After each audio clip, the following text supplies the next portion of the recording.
먼저 이 자리에 용기 내어 나온 재학생 그리고 졸업생분들께 큰 응원과 환호를 먼저 보내주시면 감사하겠습니다. 박수! 박수! 박수! 사실 이번 수련회를 준비하면서 생각보다 탄핵을 반대하는 재학생들을 정말 많이 만났습니다. 하지만 자신의 신변 노출을 두려워하거나 과도한 비난을 두려워하여 이 자리에 나오지 못하는 학생들 또한 많았습니다. 저도 마찬가지로 탄핵 반대와 관련된 의견 혹은 자료를 커뮤니티에 공유하면 많은 경우 욕설과 비난 그리고 무분별한 신고를 통해 임망을 당했습니다. 그리고 작성한 대자보가 언론에 보도된 이후 한 창구에 의해 무단으로 제거되었습니다. 탄핵 찬성에 대한 의견을 자유롭게 개진할 수 있다면 탄핵 반대 의견도 자유롭게 발언할 수 있어야 하는 것 아닙니까? 맞습니다! 그러면 마치 민주당의 학교 개혁처럼 일반 시민들과 학우들의 발언권을 제한하고 탄핵을 찬성하면 내란 동조범이란 프레임으로 표현의 자유를 억압하는 부당한 행태는 민주주의를 위축시키고 있습니다. 맞습니다! 그래서 이 시국선언을 주최하게 되었습니다. 누구든지 자신이 믿고 생각하는 바를 자유롭게 이야기할 수 있는 대한민국을 만들고 싶습니다. 맞습니다! 두 번째로 그런 이유의 사건을 나누고 싶습니다. 부끄럽지만 저는 삶이 너무나도 평온하여 사회 문제나 정치에 관심이 없었습니다. 그러던 중 12월 3일 개헌이 선포되었습니다. 처음에는 이 상황이 이해되지 않았고 어떻게 해석해야 될까 고민이 되었지만 배경을 공부하고 나니 왜 대통령님이 일반적 방법이 아닌 개헌이라는 특수한 방법을 사용할 수밖에 없는지 깨닫게 되었고 우리나라가 제가 생각했던 것보다도 더 큰 위기에 봉착해 있음을 깨닫게 되었습니다. 맞습니다! 처음에는 법조인이 되어 나라의 골뱅이 되고 싶으니 시간대로 가만히 있는 것이 낫지 않을까 생각했습니다. 그래서 솔직한 심정을 드러내지 못하고 다들 찬성 시국선에 참여한 학생들을 묵묵히 바라보고만 있었습니다. 아무나 로스트리치를 준비하고 있으니 공부에 집중하고 제 신분을 노출하고 싶지 않았습니다. 그러던 중 제가 감명 깊게 읽었던 책의 일부분을 다시 읽게 되었습니다.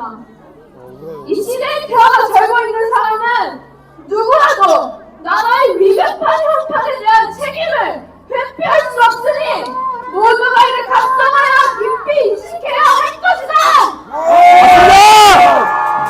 사람이 세상을 위해 큰 일을 도모할 때 성공할 것이냐 실패할 것이냐 하는 것보다는 의로운 일인가 아닌가를 따져보는 것이 더 중요하다. 그를 위해 모든 것을 바쳐 씨앗을 뿌린다면 조만간 반드시 좋은 결과가 있게 된다는 구절을 읽으며 나라의 위기를 외면하지 말고 자유를 위해 맞서 싸야 된다고 다짐했습니다. 이를 시작하면 많은 것을 잃을 수 있다고 생각했습니다. 그러나 의로운 일이 무엇인지 알고 있다면 그 길을 기꺼이 선택하는 것이 마땅하지 않습니까? 맞습니다!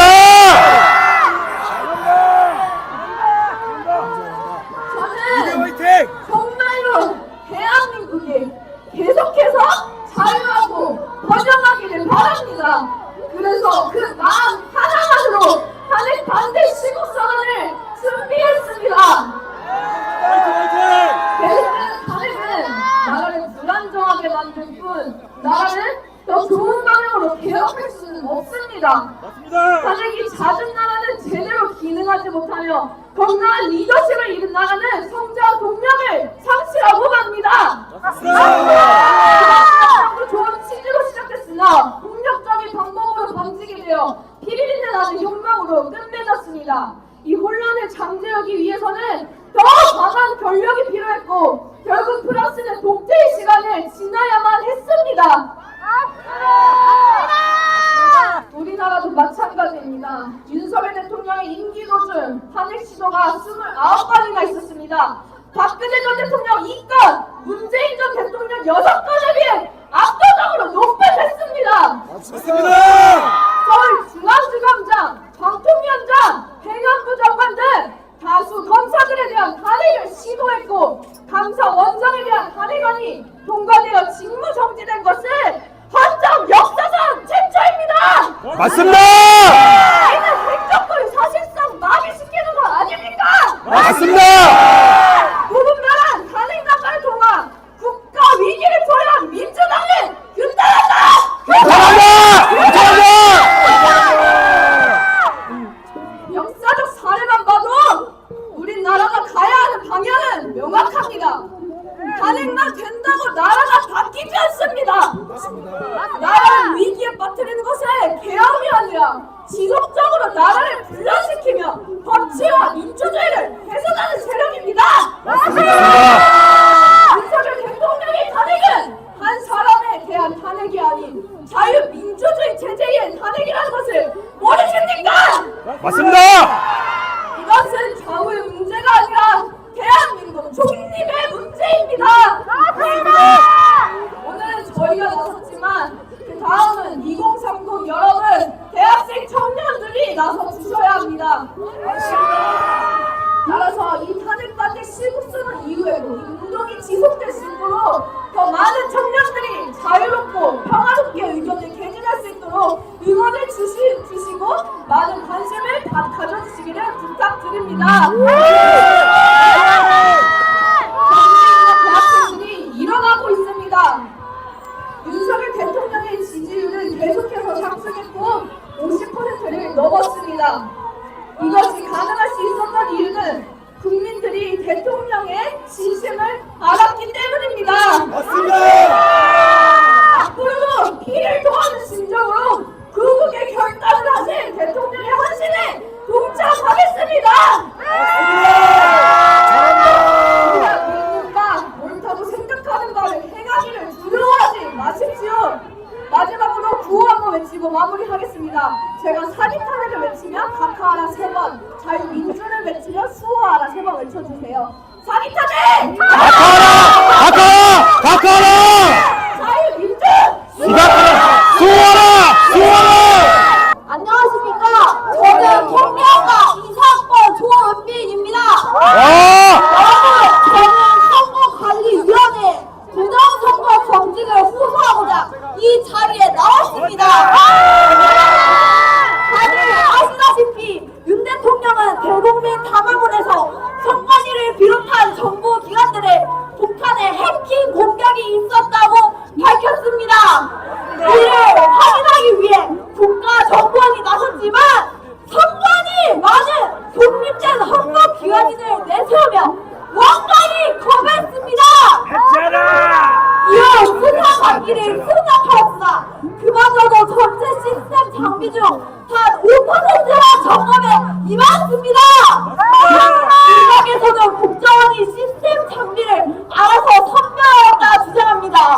그러나 2월 12일 탄핵 심판에서 백종원 전 국정원 3차장의 증언에 따르면 5%를 제외한 나머지 기반시설은 선관위의 반대로 점검하지 못했음이 밝혀졌습니다.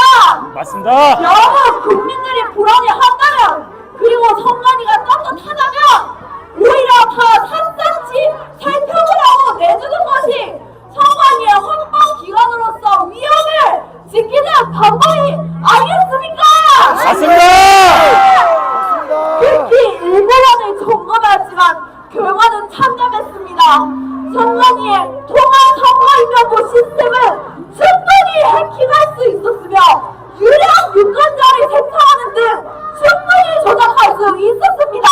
실제 사전 투표용지와 동일한 투표용지를 보단으로 인쇄할 수도 있었습니다. 저희의 소중한 한 표를 누군가 마음만 먹으면 무한으로 복제할 수 있다면 선거가 무슨 의미가 있겠습니까? 맞습니다.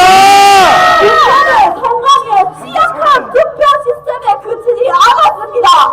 4.15 정선에서는 원상태로 회복하는 기능이 적용돼 특정 재질을 사용한다는 주장하는 뻔뻔한 투표용지가 다수 발견되었습니다.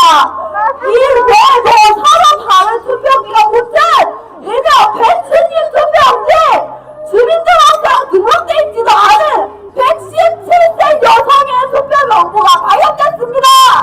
이것들이 부정선거 의혹을 정당한 증거가 아니면 무엇이란 말입니까? 맞습니다. 여러분, 유령 유권자가 존재하는